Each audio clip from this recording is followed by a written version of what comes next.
কুষ্টিয়ার খোকসায় বাংলাদেশ গণ অধিকার পরিষদের তৃণমূলে গণসংযোগ ও সমাবেশ অনুষ্ঠিত হয়েছে। সোমবার ২৫শে নভেম্বর বিকেলে খোকসা ছাত্র অধিকার পরিষদের আয়োজনে এই গণসংযোগ ও সমাবেশ অনুষ্ঠিত হয়। বাংলাদেশ যুব অধিকার পরিষদের কেন্দ্রীয় কমিটির সিনিয়র সহসভাপতি শাকিল আহমেদ তিয়াসের সভাপতিত্বে গণসংযোগ ও সমাবেশ চলাকালে ভিডিও কলে কুষ্টিয়াবাসীর জন্য দিক নির্দেশনামূলক বক্তব্য রাখেন বাংলাদেশ গণ অধিকার পরিষদের সভাপতি ও ডাকসুর সাবেক ভিপি নুরুল হক নূর। সবাইকে শুভেচ্ছা এবং সালাম জানাই। আসসালামু আলাইকুম। আমাদের এই কুষ্টিয়া থেকে তারুণ্যের যে নির্বাচনী ট্রেন আগামীতে চলবে, সেই ট্রেনে ইনশাআল্লাহ আমরা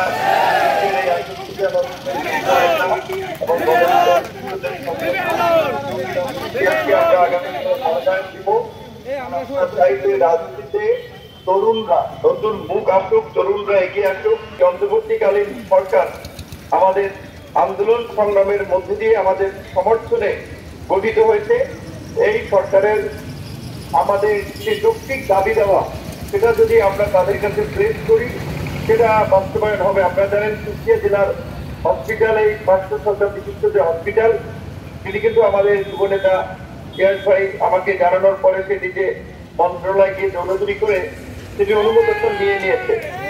যারা আসলে নেতৃত্ব দিতে চান তাদেরকে জনগণের কাছে যেতে হবে, জনগণের সুবিধা অসুবিধা তাদের পাশে থাকতে হবে এবং জনগণের পালস বুঝতে হবে। আশা করি আমাদের তরুণ নেতৃবৃন্দ সেই দিক থেকে অন্যদের তুলনায় এগিয়ে আছে।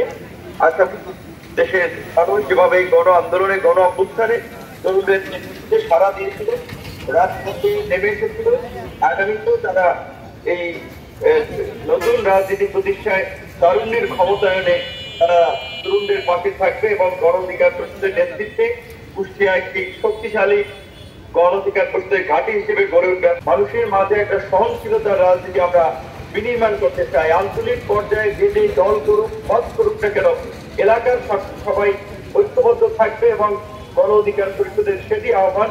সবাই ভালো থাকবেন, সুস্থ থাকবেন। সবার প্রতি শুভেচ্ছা এবং শুভকামনা। আসসালামু আলাইকুম। জেলা শ্রমিক অধিকার পরিষদের প্রচার সম্পাদক তরিকুল ইসলামের সভাপতিত্বে এ সময় অন্যান্যদের মাঝে উপস্থিত ছিলেন জেলা গণ অধিকার পরিষদের সাধারণ সম্পাদক মোহাম্মদ খালেকুজ্জামান সহ গণ অধিকার পরিষদ, যুব অধিকার পরিষদ, শ্রমিক অধিকার পরিষদ, ছাত্র অধিকার পরিষদের নেতৃবৃন্দ প্রমুখ। খোকসা কুমারখালী আমার বড় হওয়া, এই খোকসা কুমারখালীকে কেন্দ্র করে অনেক স্মৃতি। তো এই স্মৃতি বিবরণ করতে গেলে অনেক সময় লাগবে, হয়তো আজকে সময় কম। আমি বারবার আসবো। আমার এই এলাকা, আমার মেলা, অনেক জায়গা, অনেক সময় কথা হবে, হয়তো কথা শেষ হবে না, সময় ভুলে যাবে। কিন্তু তারপরেও আমি একটু বলতে চাই, খোকসা কুমারখালী আমার হৃদয়ের জায়গা। আগামীর যে বাংলাদেশ নির্মাণ হবে, সেটা নিয়ে কথা বলতে চাই। কারণ আপনারা প্রত্যেকেই জানেন বিগত 16 বছর বাংলাদেশ কিভাবে পার করেছে। আপনারা জানেন বিগত 16 বছরে যে অন্যায় অত্যাচার হয়েছে, সেই অন্যায় অত্যাচারে প্রতিটা মানুষ অতিষ্ঠ হতে হতে একটা পর্যায়ে মানুষের বিস্ফোরণ ঘটে এবং একটি গণ অভ্যুত্থানের উত্থান হয়। সেই গণ অভ্যুত্থানের পরবর্তীতে আমরা বর্তমানে বাস করছি। বন্ধুগণ, এই খোকসা উপজেলা একটি ঐতিহ্যবাহী উপজেলা। এই খোকসা একটি প্রসিদ্ধ শহর, কিন্তু উন্নয়নের ছোঁয়ায় আসলে খোকসা অনেক পিছিয়ে আছে। এই খোকসা শহর ইনশাল্লাহ আমি কথা দিতে চাচ্ছি, বাংলাদেশের মডেল একটি থানা হিসাবে আগামীতে প্রতিষ্ঠিত হবে, যদি আপনারা আমাকে আপনাদের ভোট দিয়ে জয়যুক্ত করতে পারেন। আমি জানি না আগামী নির্বাচনে আমি দাঁড়াবো কিনা, তবে ট্রাক মার্কায় যেই দাঁড়াবে, গণ অধিকার পরিষদে যেই কাজ করবে, তার জন্য আপনারা কাজ করবেন। আপনারা কি রাজি আছেন? সবাই বলেন গণ অধিকারের পক্ষে কাজ করতে রাজি আছেন? সবাই বলেন গণ অধিকারের পক্ষে কাজ করতে রাজি আছেন? ট্রাক মার্কের পক্ষে কাজ করতে রাজি আছে? আমার আফজাল ভাই আমাকে সালাম দিয়েছে, আমিও তাকে সম্মান দিয়েছি। আমার আনসার চাচা আছে, এই উপজেলার সন্তান মেহেদি চাচা আছে, XYZ আমার প্রত্যেকের পরিচিত। আমি ছাত্র রাজনীতি করেছি, আমি মামলা পেয়েছি 22টা।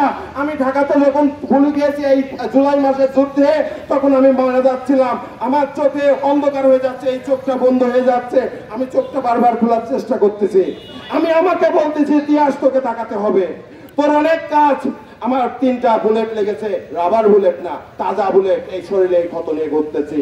আমি মারা যাচ্ছি, তখন মনে হচ্ছে না আমার কিছু কাজ বাকি আছে, আমার মারা যাওয়া চলবে না। আমি আল্লাহর কাছে বলতেছি, আল্লাহ তুমি কি আমাকে নিয়ে যাবা? আমি তো জানি না আমি বাঁচবো কি মরবো, তবে আমি বেঁচে যদি থাকি সেটা হবে আমার পুনর্জীবন। আর পুনর্জীবনের প্রতিটা মুহূর্ত, প্রতিটা সেকেন্ড আমি জনগণের জন্য কাজ করবো ইনশাআল্লাহ। ন্যায় প্রতিষ্ঠার জন্য জীবনে কিছু পাই বা না পাই, মানুষের দ্বারে গিয়ে মানুষের উপকার করার চেষ্টা করব। আমি ঋণী, আমার কিচ্ছু নেই, আপনারা আমাকে ভালোবেসে বেশে আজকে এখানে দাঁড় করিয়েছেন। এই ঋণ আমি কোনোদিন শোধ করতে পারবো না। আপনারা নিজের অধিকার যেভাবে যুদ্ধ করে আদায় করেছেন সেই অধিকার ধরে রাখবেন। আগামীতে কোনো ব্যবসায়ী ভাই যেন চাঁদা দিতে না হয়, আগামী আপনার বোন কলেজে যেন নিঃসন্দেহে নিশ্চিন্তায় যেতে পারে, আগামী যেন ঘুষ বাণিজ্যে চাকরি না হয়, আগামীর বাংলাদেশে যেন দুর্নীতি না হয়, সেই দিকে আপনারা রক্ষা করবেন। আপনারা কি কথা দিচ্ছেন সেই দিকে লক্ষ্য রাখবেন? মানে আমার জন্য কিছু করতে হবে না, আপনার অধিকার বাস্তবায়নের জন্য আপনারা কাজ করবেন। দেখবেন রাজপথে আমাকে পেয়ে গেছেন, আমি অটোমেটিক আপনাদের সামনে থাকবো। আগামীতে ট্রাক মার্কা, গণ অধিকার পরিষদের মার্কা, বিপি নূরের মার্কা, ফুকসা কুমার খালিদ, এই ট্রাক প্রতীকে যে ক্যান্ডিডেট হবে তাকে কি ভোট দিবেন? আপনারা কি ঐক্যমত্য আছেন?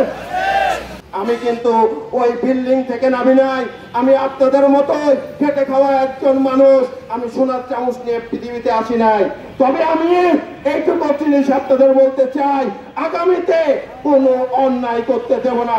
এই খেটে খাওয়া মানুষ, এই শ্রমজীবী মানুষের ন্যায় প্রতিষ্ঠার জন্য আমি আমার জীবনের সবটুকুই দেব। কেননা আমি বেঁচে আছি, এটা তো বোনাস। বিগত দিনে আমি 13 বার জেলে গিয়েছি, 22টা মামলার আসামি হয়েছি, বুলেট খেয়েছি, রাজপথে ছিলাম, একদিনের জন্য রাজপথ থেকে উঠি নাই। নতুন কোন যদি স্বৈরাচার জন্ম নিতে চাই, নতুন যদি কেউ অন্যায় হয়, আমি আবারও রাজপথে থাকবো। উঠবো না, উঠবো না, উঠবো না। ন্যায় প্রতিষ্ঠা আমার লক্ষ্য, কুমারখালী খুবসা পুনর্গঠন করা আমার লক্ষ্য। এই লক্ষ্যে আমি কখনো পিছপা হব না। আপনাদেরকে অসংখ্য ধন্যবাদ জানাই আমার বক্তব্য শোনার জন্য, এখানে উপস্থিত হওয়ার জন্য। আসসালামু আলাইকুম।